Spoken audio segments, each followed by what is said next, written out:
Okay, I'll admit it. I am a brat. Have a wonderful evening, or morning. I guess it could be morning. I know that there's some freaks that watch my videos at like 3 a.m. I've been watching. A lot of people watch my stuff at like 3 a.m. Who watches Astroneer videos at 3 a.m.? If you're watching this and it's 3 a.m., you're a loser.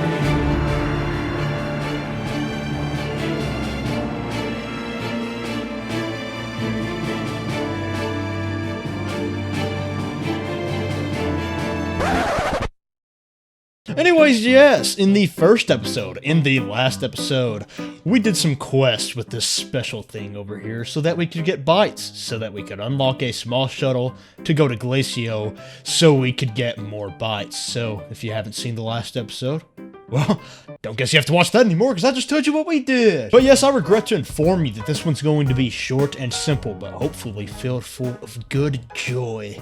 And the reason it's going to be short and simple is because it is currently... let me check.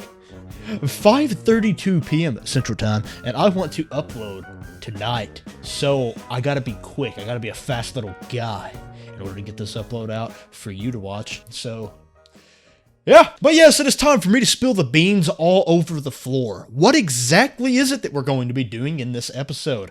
Well, I mean, I obviously said already, we're going to Glacio to get Bytes. But specifically, we are going to be getting the mineral samples that can be found on the first layer of Glacio's caves, which are worth about 330 Bytes apiece, which is a whole lot of Bytes apiece. And so, basically, we want to go with whatever we need in order to just run a bunch of tethers through the caves, which is just tethers. That's all we need to bring. We need to bring tethers, which I pre-placed here all script-like. I generally prefer this right here, just 8 tethers, a nice backpack full of tethers. If we run these through the cave layer of Glacio, we'll be getting a whole cooking amount of Bytes. But tethers don't do a daggum thing in this life if you don't have an oxygenator, so we're going to steal the one from our base, and we're going to hopefully remember to bring that back. I mean, really, we need to remember to bring that back because the tethers here won't ever work if that's not here. Then I'll have to gravity globe around until I can make another one. It's going to be a mess. Let's try to remember that. But this is the moment we were all waiting for last episode, and so yeah, here we go. We're going to launch off and go to Glacio. Now, back in my day, I would recommend that people just take their shuttle with them and basically use it as a portable oxygenator. But then I realized in all of my genius that you don't really need a portable oxygenator when you can just steal the one from your base and have an actual oxygenator, which means you don't really need to craft another one. Of course, you would want to craft another one in the late game whenever you set up an actual base on Glacio. But if you're just going to Glacio to get Bytes for the first trip, you want to be cheap, so you want to recycle what you already have. And so here we are. Now, it helps a whole lot to have a drill mod here, so if you're extra patient, you can also unlock that before you leave the home planet, but it really won't take that long to get to the first layer of caves no matter what, so I'm just going to do it like this. And the thing is, as time goes on, I just regret it, is what I do. Also, I forgot to bring my soil canisters with me to this planet, because I don't even know how, really, because I try not to remove them from my body. Oh, that's right. I died, and I forgot to go get my stuff. What a shame. Anyways, here we are down here, and they are, well, yeah, they're just here. And that's all you need to know. And so we're just going to run through the caves in as straight a line as we can, placing these down and picking them up. And as I promised, look at that. 358 Bytes, 351 Bytes, 371 Bytes, so it looks like it's more like 350 on average, not 330, so I lied to your face, and you believed it, and that's just terrible. Also, I lied again, because I said we're going to go in as straight of a line as possible, and instead, actually, I'm just going to beeline every time I see one of these straight to them. But actually, that might not be a bad idea, because word on the street is, the ones that have a research item under them, which I can't check right now, but there will be research items underneath some of these, like, stems here, or whatever you would call it. And the ones that have those underneath are the ones that regrow. So if this one had a research item under it, for example, those are just going to come back in like 30 minutes, something like that.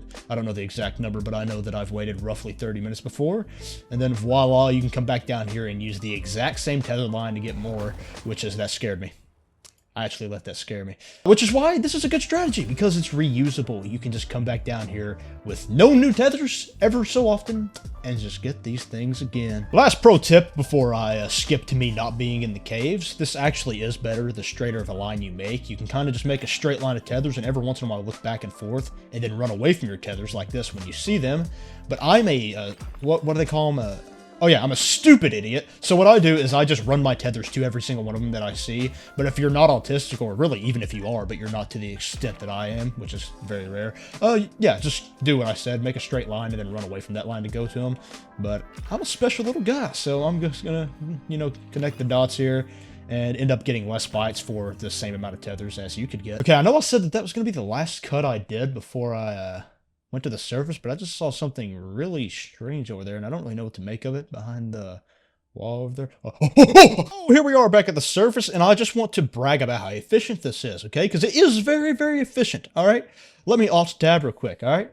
Right now, I am looking at, you know, OBS, and I see that since I started my intro, right, since the very start of this recording session, not even since I got to the planet, just to the start of me recording this video, way back in the intro days until right now, only 15 minutes have passed, and yet we still got 14,000 bytes. I already had like 1,000 bytes at the start of this video, so I guess we only got like 13,000 bytes, but still 13,000 bytes with nothing except 8 stacks of tethers, and the fact that we're on Glacio is an insanely good return on investment. This game is not balanced at all. But yes, with that being said, now all that's left for us is to return to the home planet and perhaps discuss what we need to spend those bytes on in order to further our interests, because since I didn't do a whole lot in this video, I want to at least give you an idea of what we're going to do in the following video or videos. Okay, here we are back on the home planet as promised, and what do you know? I visited my dead body and got my soil canisters back. You're probably not quite as excited about that as I am. Anyways, we need to discuss what we're going to use these bytes on so that we can achieve our goal in the long run. And again, I would like to reiterate that this series does have a goal. I'm trying to build Nanocarbon Alloy Factory 2.0, which is a factory that turns our soil into nanocarbon alloy automatically. And for that, we're going to need to unlock a whole lot of stuff. Presumably, much more than we're going to be able to unlock with just 14,000 bytes. So much like how in the first video, we got a certain amount of bytes, and then used those bytes to make sure that we could get more bytes in the future, we're going to do that right now as well. How can we get more bytes from these bytes? Well, we are going to unlock the things we need to set up a system that will get us infinite bytes forever, which is, obviously, the last step as far as us climbing the bytes gathering ladder is the one that just does it for us forever, for free. So that's what we're going to talk about right now. First things first, we need a power supply for what we're going to be doing here. And the RTG is overpriced in many ways, both the cost in bytes and the cost in resources. But the devs, they said, we don't need a balanced game, so they added the tapper. And so we're going to use that to turn generators into RTGs, essentially. So that's going to be a fun time. And so we're going to unlock that. We are going to unlock the tapper, and we are also going to unlock auto arms so that we can move the tapper's organic to the generators. Now then, time to spill the beans all over the floor once again. We are going to be using an atmospheric condenser to get gases so that we can research those gases. And I know that doesn't sound like a thing, but it's a thing, actually. We can research gases for bytes. It's that simple.